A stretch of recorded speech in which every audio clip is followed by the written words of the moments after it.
नमस्कार। आज वैश्विक व्यापार और तकनीक की दुनिया में जो कुछ चल रहा है उसकी गहराई में उतरते हैं। हमारे पास कई तरह की खबरें हैं आज। कहीं बड़ी कंपनियों पर नकेल कसी जा रही है, कहीं नौकरियों का मामला है, तो कहीं कंपनियां आगे बढ़ रही हैं। हमारा मकसद है कि इन सब खबरों के पीछे की जो ज़रूरी बातें हैं वो निकालें, समझें कि हो क्या रहा है। तो आज बात होगी गूगल पर लगे उस भारी जुर्माने की, क्रिप्टो और राजनीति का क्या कनेक्शन बन रहा है, ओरेकल में इतनी नौकरियां क्यों जा रही हैं, शीन का ये टैक्स वाला मामला क्या है, और हाँ, इराया लाइफ स्पेसेस और ईबीएक्स ग्रुप जैसे नाम क्या कर रहे हैं। चलिए शुरू करते हैं सबसे पहले गूगल वाली खबर से। यूरोपियन कमीशन ने गूगल पर करीब 3 बिलियन यूरो का जुर्माना लगाया है। ये क्या है पूरा मामला? हाँ, ये रकम तो वाकई बहुत बड़ी है। मतलब डॉलर्स में देखें तो 3.45 बिलियन के आसपास। लेकिन जुर्माने से ज़्यादा ज़रूरी है इसकी वजह और शर्तें।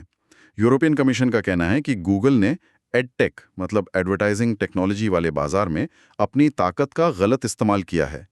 आसान भाषा में समझें तो जो ऑनलाइन विज्ञापन दिखते हैं उसे दिखाने और बेचने का जो पूरा सिस्टम है उस पर गूगल का दबदबा बहुत ज़्यादा है। और इल्ज़ाम ये है कि गूगल ने इसी दबदबे का फ़ायदा उठाकर अपनी ही एडवर्टाइजिंग सर्विसेज को दूसरी कंपनियों की सर्विसेज के मुकाबले ज़्यादा तवज्जो दी। इसी को वो सेल्फ प्रेफरेंसिंग कह रहे हैं। सोचिए, जैसे कोई रेफरी खुद ही एक टीम के लिए खेलने लगे तो दूसरों के लिए कंपटीशन कितना मुश्किल हो जाता है। कुछ वैसा ही इल्ज़ाम है गूगल पर इस ऑनलाइन एडवर्टाइजिंग मार्केट में। ये तो काफी गंभीर बात लग रही है। और मैंने सुना कि सिर्फ फाइन ही नहीं है, कुछ और भी कहा गया है। बिल्कुल, कमीशन ने साफ कहा है कि गूगल को ये सेल्फ प्रेफरेंसिंग रोकनी होगी और टाइम भी दिया है, सिर्फ 60 दिन का। अगर गूगल ऐसा नहीं करता तो कमीशन ने यह भी कहा है कि उन्हें गूगल के एडटेक बिजनेस के कुछ हिस्से बेचने पड़ सकते हैं। इसे स्ट्रक्चरल डाइवेस्टमेंट कहते हैं। ये दिखाता है कि रेगुलेटर्स अब सिर्फ पैसे लेकर चुप नहीं बैठेंगे, वो कंपनी के काम करने के तरीके में ही बदलाव चाहते हैं। अच्छा, मतलब ये सिर्फ पैसों की बात नहीं रही अब, ये तो बिजनेस मॉडल पर सीधी चोट है। पर क्या वाकई ये मतलब इन 3 बिलियन का फाइन या कंपनी का हिस्सा बेचने की धमकी गूगल जैसी बड़ी कंपनी को रास्ता बदलने पर मजबूर कर पाएगी? इनके लिए रकम शायद उतनी बड़ी ना हो। सवाल तो वाजिब है। कई बार ऐसे फाइन कंपनियों के सालाना प्रॉफिट का छोटा सा हिस्सा ही होता है। पर यहाँ दो बातें खास हैं। पहली, ये ईयू की तरफ से एक बड़ा सिग्नल है। वो दिखा रहे हैं कि टेक कंपनियों की बढ़ती ताकत को लेकर वो काफी सीरियस हैं और अब सख्त कदम उठा सकते हैं। इससे दुनिया भर के दूसरे रेगुलेटर्स को भी शायद थोड़ी हिम्मत मिले। दूसरी बात, और शायद ज्यादा अहम, वो हिस्सा बेचने वाली धमकी। ये किसी भी कंपनी के लिए बहुत बड़ा शॉक होता है। इससे पूरा ऑपरेशन हिल सकता है। तो फाइन की रकम से ज्यादा वो स्ट्रक्चरल बदलाव का डर है जो शायद गूगल को सोचने पर मजबूर करे। लगता है रेगुलेटरी हवा वो बदल रही है। समझ गई। तो रेगुलेशन की बात हो रही है, तो एक और एरिया है जहां नियम कानून अभी उतने साफ नहीं है। Crypto currency. खबर है जस्टिन सन से जुड़ी हुई।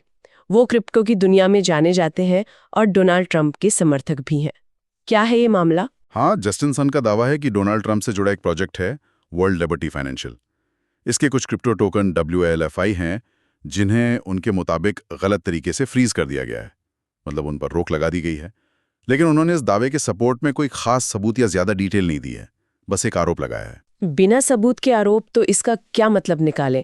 सिर्फ ध्यान खींचने की कोशिश है या कुछ और बात है? देखिए, जब क्रिप्टो जैसी चीज राजनीति से जुड़ जाती है तो मामला थोड़ा पेचीदा हो जाता है। सन का ट्रंप से कनेक्शन इसे और सेंसिटिव बना देता है। बिना सबूतों के ऐसे दावे क्रिप्टो मार्केट में काफी अनिश्चितता और अटकलें पैदा कर सकते हैं। ये दिखाता है कि कैसे पॉलिटिकल लॉयल्टी या विरोध आपकी क्रिप्टो होल्डिंग्स को इफेक्ट कर सकता है, खासकर अगर रेगुलेटरी बॉडीज भी इसमें इन्वॉल्व हो जाएं। ये वाकया क्रिप्टो के उस पहलू को भी दिखाता है जहां ट्रांसपेरेंसी की कमी है, नियम साफ नहीं है। एक तरफ तो नई टेक्नोलॉजी है, मौके हैं, पर दूसरी तरफ ऐसे रिस्क भी हैं जहां आपकी डिजिटल संपत्ति अचानक किसी पॉलिटिकल या रेगुलेटरी पचड़े में फंस सकती है। इन्वेस्टर्स के लिए ये समझना जरूरी है कि इस स्पेस में उठापटक सिर्फ मार्केट की वजह से नहीं, ऐसे बाहरी कारणों से भी आ सकती है। यानी क्रिप्टो में इन्वेस्ट करना सिर्फ मार्केट समझना नहीं, बल्कि पॉलिटिकल हवा इस तरफ बह रही है, ये देखना भी जरूरी हो गया है। चलिए, अब टेक वर्ल्ड की एक और बड़ी खबर पर आते हैं जिसका सीधा असर हजारों लोगों की नौकरियों पर पड़ रहा है। ओरेकल सॉफ्टवेयर की दुनिया की बहुत बड़ी कंपनी बड़े लेवल पर छटनी कर रही है। जी हाँ। और ये ले ऑफ सिर्फ किसी एक देश में नहीं है। America, Bharat, Philippines, Canada, Europe, कई जगहों पर हो रहे हैं। हजारों एम्प्लॉयज को निकाला जा रहा है। जब इतनी बड़ी, इतनी एस्टैब्लिश्ड कंपनी इतने बड़े स्केल पर ऐसा करती है, तो ये सिर्फ उस कंपनी के बारे में नहीं बल्कि पूरी इंडस्ट्री के बारे में कुछ इशारा करता है। क्या इशारा हो सकता है ये? क्या ये माने कि टेक इंडस्ट्री में जो बूम पिछले कुछ सालों में दिखा वो अब धीमा पड़ रहा है, या ये सिर्फ ओरेकल की अपनी कोई स्ट्रैटेजी है? देखिए, हो सकता है दोनों बातें हों। एक तो हाँ, ये ओरेकल के अंदर चल रहे किसी बड़े रिस्ट्रक्चरिंग का हिस्सा हो सकता है। शायद कंपनी क्लाउड कंप्यूटिंग या एआई जैसे नए तेजी से बढ़ते एरिया पर ज्यादा फोकस करना चाहती है और इसलिए पुराने या कम प्रॉफिट वाले डिविजन्स में कटौती कर रही हो। कंपनी अपनी एफिशिएंसी बढ़ाने या मार्केट की बदलती डिमांड के हिसाब से ढलने के लिए अक्सर ऐसा करती हैं। लेकिन दूसरी तरफ इसे टेक लेबर मार्केट में चल रहे बड़े ट्रेंड से भी जोड़कर देखना होगा। पिछले कुछ टाइम में हमने कई बड़ी टेक कंपनियों में ले ऑफ की खबरें सुनी हैं। हो सकता है कि पैंडेमिक के दौरान जो जबरदस्त हायरिंग हुई थी, उसके बाद अब कंपनियां थोड़ी ज्यादा कॉशियस हो रही हैं, या फिर बढ़ती ब्याज दरें और इकोनॉमिक अनसर्टेनिटी का असर अब दिख रहा है। भारत जैसे देशों के लिए ये चिंता की बात हो सकती है, जहां आईटी सेक्टर में बहुत नौकरियां हैं। इस तरह की छटनी हजारों कर्मचारियों और उनके परिवारों के लिए तो मुश्किल है ही, साथ ही ये इंडस्ट्री के फ्यूचर ट्रेंड्स पर भी सवाल उठाती है। ये वाकई चिंता की बात है, खासकर उन लोगों के लिए जिनकी जॉब्स जारी हैं। अच्छा, कंपनियों की स्ट्रैटेजी की बात चल रही है तो ओरेकल जहां कॉस्ट कटिंग कर रही है, वहीं एक और कंपनी अपनी टैक्स स्ट्रैटेजी को लेकर खबरों में है। फास्ट फैशन की बड़ी कंपनी शीन, ब्रिटेन में इन पर क्या बात हो रही है? शीन वाला मामला कॉर्पोरेट टैक्स और एथिक्स के उस कॉम्प्लेक्स मुद्दे को सामने लाता है। खबरों के मुताबिक शीन की जो यूके ब्रांच है, उसने अपनी करीब 2 बिलियन पाउंड की सेल से हुई कमाई का एक बहुत बड़ा हिस्सा, करीब 1.72 बिलियन पाउंड, सिंगापुर में अपनी ही एक सब्सिडियरी कंपनी को ट्रांसफर कर दिया। 2 बिलियन पाउंड में से 1.72 बिलियन पाउंड सिंगापुर भेज दिया। तो इसका नतीजा क्या हुआ? नतीजा ये हुआ कि कागजों पर ब्रिटेन में उनका मुनाफा बहुत ही कम दिखाया गया और इस वजह से उन्हें ब्रिटेन में टैक्स भी बिल्कुल नाम मात्र का देना पड़ा। इस तरह की स्ट्रेटजी को प्रॉफिट शिफ्टिंग या टैक्स शिफ्टिंग कहते हैं। ये कोई नई चीज नहीं है। कई मल्टीनेशनल कंपनियां ऐसा करती हैं। वो लीगल लूप होल्स का इस्तेमाल करके अपने प्रॉफिट्स को उन देशों में ले जाती हैं जहां टैक्स रेट कम होते हैं, जैसे इस केस में सिंगापुर।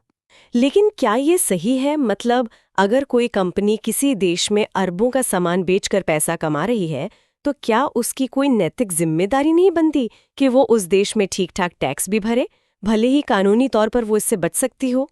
यही सबसे बड़ा सवाल है। टेक्निकली ये लीगल हो सकता है, पर एथिक्स और सोशल रिस्पॉन्सिबिलिटी के लिहाज से इस पर सवाल उठते हैं। इससे सरकारों को भारी टैक्स रेवेन्यू का नुकसान होता है जो पब्लिक सर्विसेज में लग सकता था। और ये उन छोटी लोकल कंपनियों के लिए भी अनफेयर है जो ऐसी टैक्स प्लानिंग नहीं कर सकती। और यहीं पर वो गहरी बात छिपी है। ये स्ट्रैटेजीज दिखाती हैं कि कैसे ग्लोबल कंपनियां अलग-अलग देशों के टैक्स कानूनों के बीच के गैप्स का फायदा उठाती हैं। इसी वजह से अब दुनिया भर में एक ग्लोबल मिनिमम कॉर्पोरेट टैक्स जैसी चीजों पर जोर दिया जा रहा है, ताकि कंपनियां प्रॉफिट कहीं भी ले जाएं, उन्हें कम से कम एक मिनिमम रेट से टैक्स देना ही पड़े। शीन जैसे मामले इस डिबेट को और हवा देते हैं और कंपनी के रेपुटेशन पर भी सवाल खड़े करते हैं। यानी कानूनी और नैतिक होने के बीच का जो फर्क है वो यहाँ साफ दिख रहा है। चलिए इन सब चुनौतियों और विवादों के बीच कुछ पॉजिटिव खबरों की तरफ भी चलते हैं। जहाँ एक तरफ लेऑफ्स हैं, टैक्स विवाद है, वहीं कुछ कंपनियां एक्सपेंशन और फ्यूचर पर फोकस कर रही हैं। एराया लाइफ स्पेसेस और ईबिक्स ग्रुप के बारे में क्या खबर है? हाँ, ये एक अच्छी खबर है। एराया लाइफ स्पेसेस और ईबिक्स ग्रुप, ये दोनों कंपनियां ग्लोबली अपना बिजनेस एक्सपैंड कर रही हैं। और खास बात यह है कि उनका फोकस सिर्फ एक्सपेंशन पर नहीं बल्कि कैसे एक्सपैंड करना है इस पर भी है। वो सस्टेनेबिलिटी यानी स्थिरता, इनोवेशन यानी नवाचार और डिजिटल ट्रांसफॉर्मेशन को अपनी स्ट्रैटेजी का सेंटर बना रही हैं। सस्टेनेबिलिटी, इनोवेशन, डिजिटल ट्रांसफॉर्मेशन, ये शब्द आजकल बहुत सुनने में आते हैं। किन सेक्टर्स में ये कंपनियां खास ध्यान दे रही हैं? उनका मेन फोकस लाइफस्टाइल, फिनटेक यानी फाइनेंशियल टेक्नोलॉजी और हेल्थ केयर जैसे सेक्टर्स पर है। ये वो एरिया हैं जो आजकल टेक्नोलॉजी और बदलते कंज्यूमर बिहेवियर की वजह से तेजी से बदल रहे हैं और इनमें फ्यूचर में ग्रोथ की काफी गुंजाइश है। देखिए, ग्लोबल एक्सपेंशन किसी भी कंपनी के लिए बड़ा स्ट्रेटेजिक मूव होता है। इससे उन्हें नए मार्केट्स मिलते हैं, रिस्क कम होता है, ग्रोथ के नए दरवाजे खुलते हैं।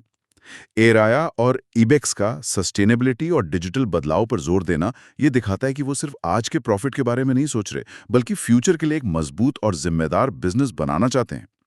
आजकल इन्वेस्टर्स और कस्टमर्स भी उन कंपनियों को ज्यादा पसंद करते हैं जो एनवायरनमेंट और सोसाइटी के प्रति अपनी जिम्मेदारी समझती हैं।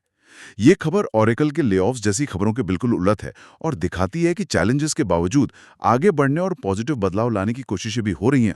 अगर हम आज की पूरी बात को एक साथ देखें तो एक तरफ हमने देखा कि कैसे रेगुलेटर्स खासकर यूरोप में बड़ी टेक कंपनियों की पावर को कंट्रोल करने की कोशिश कर रहे हैं, जैसा गूगल वाले केस में देखा। दूसरी तरफ क्रिप्टो जैसी नई टेक्नोलॉजी अभी भी नियमों के दायरे और पॉलिटिकल असर से जूझ रही है। फिर हमने देखा कि बड़ी टेक कंपनियां भी बदलाव के दौर से गुजर रही हैं, जिसका असर नौकरियों पर पड़ रहा है। ओरेकल की तरह कॉर्पोरेट वर्ल्ड में टैक्स बचाने की जो स्ट्रैटेजीज हैं वो नैतिकता और ट्रांसपेरेंसी के सवाल खड़े कर रही हैं, जैसे शीन वाले मामले में। और इन सबके बीच कुछ कंपनियां ग्लोबल एक्सपेंशन और फ्यूचर टेक्नोलॉजी जैसे सस्टेनेबिलिटी और डिजिटल चेंज पर बेट लगा रही हैं। ये सब एक साथ चल रहा है। बिल्कुल, ये सारी चीजें आपस में जुड़ी हुई हैं। हम एक ऐसे टाइम में हैं जहां टेक्नोलॉजी इतनी तेजी से बदल रही है कि मतलब नए मौके भी बन रहे हैं और पुराने सिस्टम हिल भी रहे हैं। सरकारें और रेगुलेटर्स इस बदलाव के साथ क्या कहते हैं तालमेल बिठाने की कोशिश कर रहे हैं, कभी सख्ती दिखाकर, कभी नियमों को और साफ करके। कंपनियां भी अपनी स्ट्रेटजीज बदल रही हैं। कोई कॉस्ट कटिंग कर रहा है, कोई नए मार्केट्स में जा रहा है, कोई फ्यूचर टेक्नोलॉजी में इन्वेस्ट कर रहा है। और इन सबके बीच एथिक्स, ट्रांसपेरेंसी, सोशल रिस्पॉन्सिबिलिटी जैसे मुद्दे पहले से कहीं ज्यादा जरूरी होते जा रहे हैं। प्रॉफिट कमाना तो जरूरी है, लेकिन कैसे कमाया जा रहा है इस पर भी अब सबकी नजर है। ये सब मिलकर ग्लोबल बिजनेस का एक बहुत ही डायनामिक, कॉम्प्लेक्स और कहना चाहिए कि इंटरेस्टिंग माहौल बना रहे हैं, जहां हर रोज कुछ नया हो रहा है। वैश्विक व्यापार और तकनीक की दुनिया की इन अहम खबरों और उनके गहरे मतलब पर इस बातचीत के लिए धन्यवाद। ये तो साफ है कि बदलाव ही एक स्थिर चीज है आजकल। निश्चित रूप से। और आज की इस पूरी चर्चा से एक सवाल मन में आता है जिस पर शायद हमारे श्रोता आज ये सोचें। जैसे जैसे दुनिया ज्यादा डिजिटल हो रही है, बिजनेस ज्यादा ग्लोबल हो रहा है, तो क्या अलग-अलग देशों के अपने शायद पुराने पड़ चुके नियम और टैक्स सिस्टम इन नई सच्चाइयों का सामना करने के लिए काफी हैं? या फिर हमें इस आपस में जुड़ी हुई दुनिया के चैलेंजेस से निपटने के लिए ज्यादा इंटरनेशनल कॉपरेशन, ज्यादा तालमेल और शायद कुछ कॉमन ग्लोबल स्टैंडर्ड्स की जरूरत पड़ेगी? ये सवाल आने वाले वक्त में ग्लोबल इकोनॉमी और पॉलिटिक्स की दिशा तय करने में मेरे ख्याल से काफी अहम होगा।